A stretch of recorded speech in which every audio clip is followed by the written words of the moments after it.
आपातकाल के 50 साल पूरे होने पर आयोजित एक प्रोग्राम में बोलते हुए दत्तात्रेय होसबोले ने यह कहा कि आपातकाल के दौरान भारत के संविधान की प्रस्तावना में दो शब्द जोड़े गए थे, सेक्युलरिज्म और सोशलिज्म। ये शब्द पहले नहीं थे, इनको निकालने का प्रयत्न फिर हुआ ही नहीं। क्या ये रहना चाहिए? ये विचार होना चाहिए। जो संविधान बाबा साहेब ने बनाया था उसमें ये दोनों शब्द नहीं थे। कांग्रेस ने कहा कि ये बाबा साहेब अंबेडकर के संविधान को खत्म करने की साजिश का हिस्सा है। राष्ट्रीय जनता दल के अध्यक्ष लालू प्रसाद यादव ने कहा, देश के सबसे बड़े जातिवादी और नफरती संगठन आरएसएस ने संविधान बदलने की बात कही है। समाजवादी पार्टी के अध्यक्ष अखिलेश यादव आगे आए। उन्होंने कहा, बीजेपी सिर्फ सरकार बनाने के लिए संविधान देखती है, चलाने के लिए नहीं देखती है।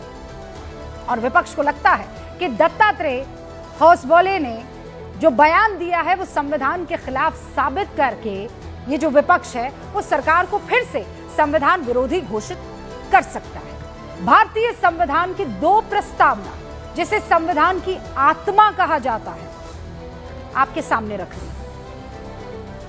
एक मेरी दाई तरफ है, एक मेरे बाई तरफ। 26 नवंबर 1949 को जिस संविधान को बाबा साहेब अंबेडकर सहित कई स्वतंत्रता सेनानियों ने तैयार किया था, उसकी प्रस्तावना का पहला वाक्य क्या था? We the people of India having solemnly resolved to constitute India into sovereign democratic republic। इस प्रस्तावना को दिसंबर 1976 में बदल दिया गया और जो नई प्रस्तावना तैयार की गई उसका पहला वाक्य पढ़ रही हूं। We the people of India having solemnly resolved to constitute India into a sovereign, socialist, secular, democratic republic। दो शब्द जोड़े गए, यानी बाबा साहेब अंबेडकर के संविधान की आत्मा को ही दिसंबर 1976 में बदल दिया गया और उसमें सोशलिस्ट और सेक्युलर शब्द जोड़ दिया गया।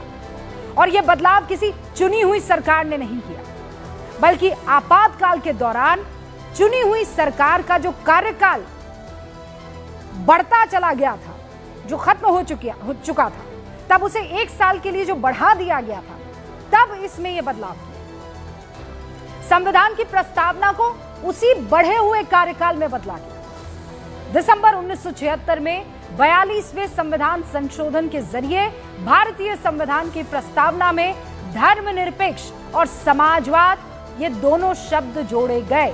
आपको पता है, समाजवाद और धर्मनिरपेक्ष शब्द प्रस्तावना में जोड़ने पर चर्चा की गई थी और वो जो बातचीत हुई थी, उस बातचीत की कॉपी यहां पर मेरे पास मौजूद है। ये सारी की सारे जो पन्ने इस वक्त मैं लेकर बैठी हूं, इसमें बकायदा प्रोफेसर केटी शाह ये प्रस्तावना लेकर आए थे कि हमें समाजवाद और धर्मनिरपेक्षता, ये दोनों प्रस्तावना में जोड़ देने चाहिए। बाबा साहेब अंबेडकर ने अपने इस फैसले के पीछे लंबा तर्क पेश किया और वो प्रस्ताव अस्वीकार कर दिया। अब गूंज में आज जो सवाल है वो यही कि संविधान में बड़े बदलाव करके कांग्रेस ने फिर बीजेपी पर संविधान विरोधी होने का आरोप कैसे लगा दिया? ये बड़ा बदलाव, आत्मा को बदलने का बदलाव किसने किया था? और अगर जिसने किया है उस पार्टी का अध्यक्ष जब ये कहता है कि बाबा साहेब के संविधान को ये लोग खत्म कर देना चाहते हैं, तो सवाल उठना लाजमी है कि बाबा साहेब के संविधान को बदला तो फिर बदला किसने?